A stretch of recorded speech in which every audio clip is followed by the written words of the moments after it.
lepa, gospod Žagar. Besedo predajam gospodu Francu Pukšiču, poslancu, da tudi svojega vidika in kakšno konkretno primerno posebno. Hvala lepa, lep pozdrav, tudi v mojem imenu. Veste, 9. oktobra, ko je predsednik vlade vstopil v parlament in ko je govoril o predstavitvi proračuna 2010-2011, je bilo pravzaprav grozljivo oziroma želodco te je stisnilo, ko je začel govoriti v zvezi z črpanjem evropskih sredstev in je rekel takole, da ne moremo biti popolnoma nesrečni, ampak ni nobenih razlogov, da bi bili ponosni na uspehe, ki jih dosegamo. Vsem še nekako šlo. Mislim, da bo potrebno tudi nekaj institucionalnih sprememb, če hočemo biti uspešnejši. No, tukaj pa je začel boleti želodec, ker seveda smo se ustrašili, kaj to pomeni institucionalne spremembe na tem področju.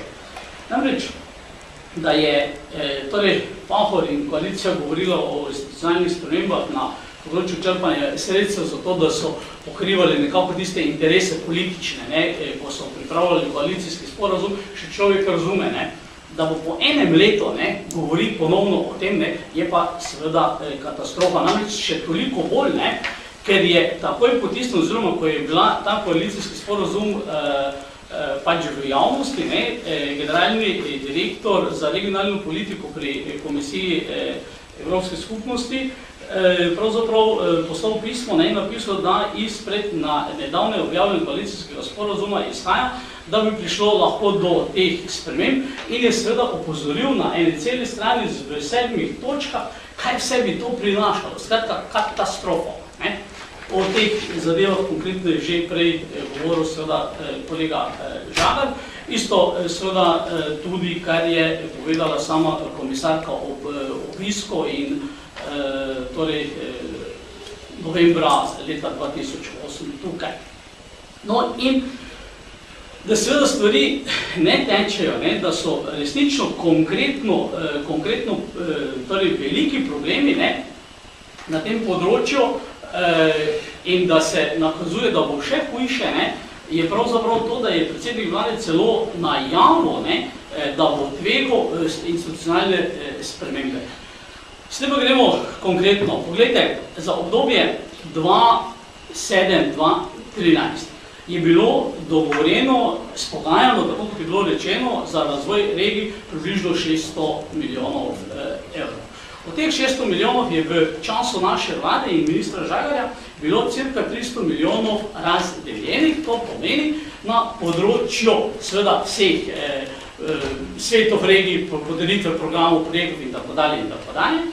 In danes po celi Sloveniji stojijo te table, kjer piše, da Evropska skupnost sofinancira te projekte. Kje pa je ostalih 300 milijonov? Ostalih 300 milijonov pa lepo vas prosim, do danes ni bilo niti razpisa. Si predstavljate, niti razpisa. In še več, v najavi, v napovedi razpisa bi naj bilo samo 200 milijonov, približno 90 milijonov pa bo si ali pa si bi obdržali. Ne vem, zakaj in na kakšen način. To pomeni, to pa seveda pomeni 90 milijonov ali 1/3 tistih sredstev, pa seveda pomeni za lokalne skupnosti na infrastrukturi ali na okoljski infrastrukturi ali na prometna ali čemerkoli, seveda katastrofalne probleme, ker občine enostavno ne bodo sposobne tiste razlike, ker gre vendarle za razvita področja, tiste razlike pokriti iz lastnih proračunov. In pred nedavnim so imeli nek posvet z Ministrstvom za lokalno samoupravo, kjer so ponovno, to pred nedavnim 14. oktobra, ponovno govorili o tem, da se pripravljajo za tale 5. razpis, da bodo vsebino prilagodili trenutnim gospodarskim razmeram. Če bi hoteli vsebino prilagoditi trenutnim gospodarskim razmeram, potem bi morali iz tistih naslovov, kjer se sredstva ne črpajo, prav na ta področje, kjer pa imamo projekte. V celotni Sloveniji so projekti, tako za prometno kot okoljsko in seveda ostalo infrastrukturo, tukaj podvojiti sredstva. No in še nekaj, ne, v tej napovedi samo so povedali, da torej spremembe pri bodočem petem razpisu, prometna infrastruktura ni več upravičena. Pa vas prosim, to ni res, ne, ker izčrpana je bila samo iz polovice, to pomeni iz tistih 300 milijonov, kar je naredila prejšnja vlada. Ta vlada še enega razpisa ni naredila, da bi sploh lahko črpali tudi za prometno infrastrukturo. In kaj pa je vendarle osnova v državi? Ne? Vendar je infrastruktura tako prometna kot seveda okoljska alfa in omega, vsega, če hočemo, da se bodo stvari gospodarsko razvijale naprej. In seveda v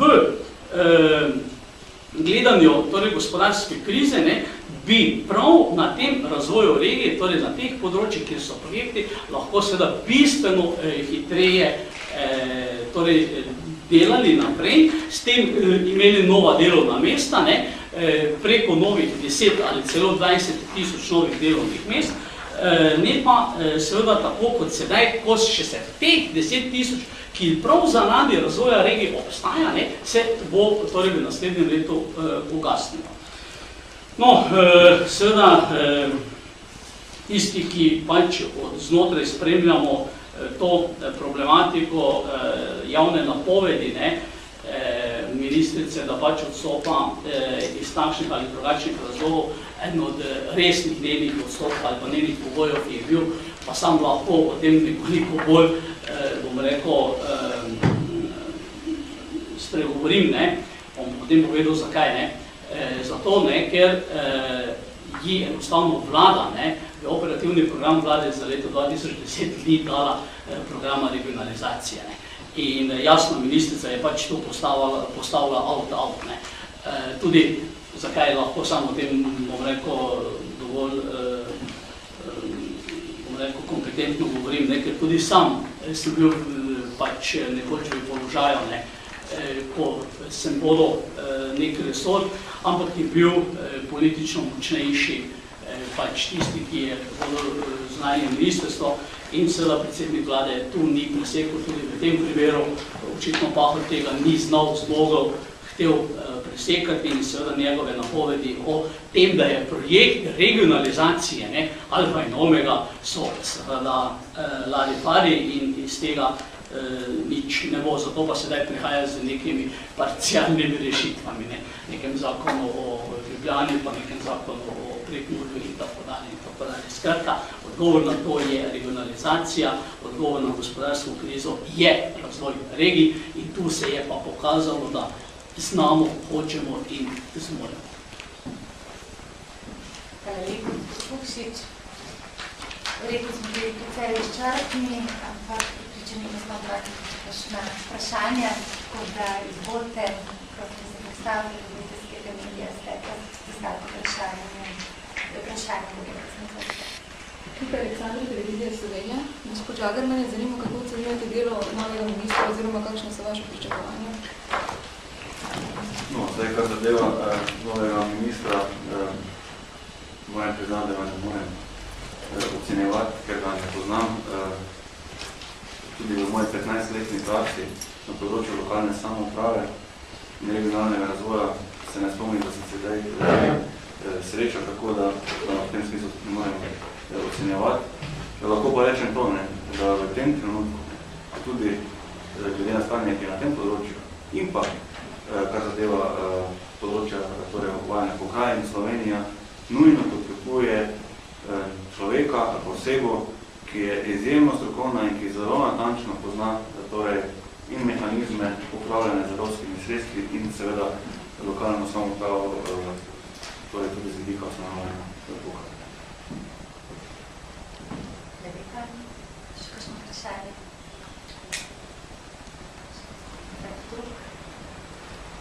Potem pa najlepša hvala za udeležbo, za obisk, hvala lepa naprej, da smo se